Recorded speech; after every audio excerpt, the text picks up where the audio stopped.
Welcome back to Made to Last. Listen, this is part two of our sex conversation. I felt like there was so much more we had to say because sex is so huge. And I know there's some women out there that are like, girl, please leave sex alone. We don't want to talk about it. But no, we got to talk about it. First of all, I want to talk about why we as women, we need to initiate. I'm not talking all the time, but every blue moon, just initiate. Not just on special days like his birthday, anniversary, or you need something, or you bought something that you shouldn't have bought.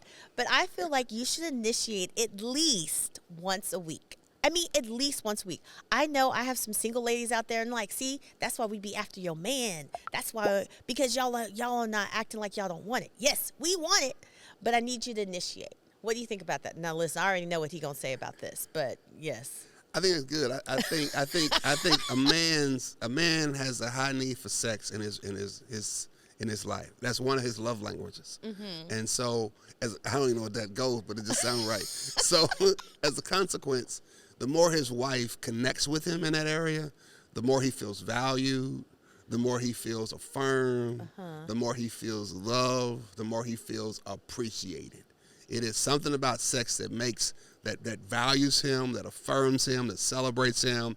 So for the woman to want him and to value him, it does a lot for the relationship, right? It really, really does. So yeah, I think it's good for a woman to initiate and to value her man, right? And then I think it's good for the woman to talk to the brother about, as he values sex, she values romance, right? So helping him, by her initiating, it's not a tit for tat, but it's that whole conversation about helping him to understand. Yeah, you're helping him. Well, you don't want pursuit is cool every now and then, but you want to be, but you want to help him too to say, okay, hey, this is how you can help love me. This is how you can celebrate me. This is how you can honor me. Sometimes he needs help to know what that ought to look like as he loves you. And then I also feel like, we talked in part one, we talked about, we need to have sex communication. So how do you initiate that sex communication? Because I don't want to hurt your feelings. Like if I don't like how you're doing something, I feel like you have to have the right words because each spouse, you can say, well, I don't like how you do that. Right. So I think it's respect, right? I mean, I think respect is big in the context relationship. So you just can't come at nobody the wrong kind of way. Because it just won't end well, right? You can't come at somebody the wrong kind of way, nor do you need to take your marriage, your sex biz talk outside the relationship and talk to your girlfriend, say, well, this, and I was talking about this. So that just totally disrespects a man. So part of it is trying to find the context of helping him, right? Sometimes it's coaching him. It's saying, coaching him in certain areas, coaching him in certain spaces, and the positive affirmation will help him in certain contexts. So you got to figure out, you got to figure out how to respectfully still honor him, but also help him. Y'all know how to do that. It's just you don't want to turn him down. You don't want to. Men are very sensitive. Our egos are very fragile. Yes. So respect is a big deal. So however you can help him grow or help him. It just has to be done in a respectful way. But I think that goes the same for the woman. I need to hear some all that. Cheers. You need to be valued. Both people want to be valued, want to be honored. Like, oh yeah, want to be treated with honor. Nobody wants to be treated like an object or like it's a burden or like it's a chore, right? Yeah. Everybody wants to be valued and affirmed and loved and appreciated. Okay, so let's practice so we can give some tips. Yeah. Like, babe, I love when you do this. What? Okay, you do one. I love when my love language starts with food. Yes. So I like. I am surprised you have not brought food into the bedroom. Well, is that something we need to try? No, I just need food when I get in the house. If I'm hungry, it's hard. I get hangry, and so that messes up my whole situation.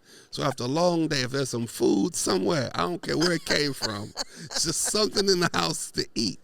That sets the mood for the tone for the rest of the day, and I'm in a great mood. Goodness. If I can have some food, and I can have the TV. If I got food and TV, I'm good. Sports, whatever. Just that puts me in a mood where I'm like, You know, as opposed to coming in and say, did you do this and did you do that and where you gonna do this and how come you do that? Did you do this? With a long list. So that's I made you breakfast this morning. yeah, it's a good start. So I'm on my way somewhere. You had some. What did I make you this morning? Okay. Anyway, all right. So Anything else? That's a good start. That's a good start. Yeah, yeah. As long as I don't have a bunch of stuff, a list of stuff, and What do you think about trying different things? I think all that's good. I think all couples ought to be trying and exploring. I think all of that's We good. shouldn't still be doing stuff that we did in 1998. Well, if it still work, if it's still not working, broke. roll with it. You got to go with what's working. I do think, I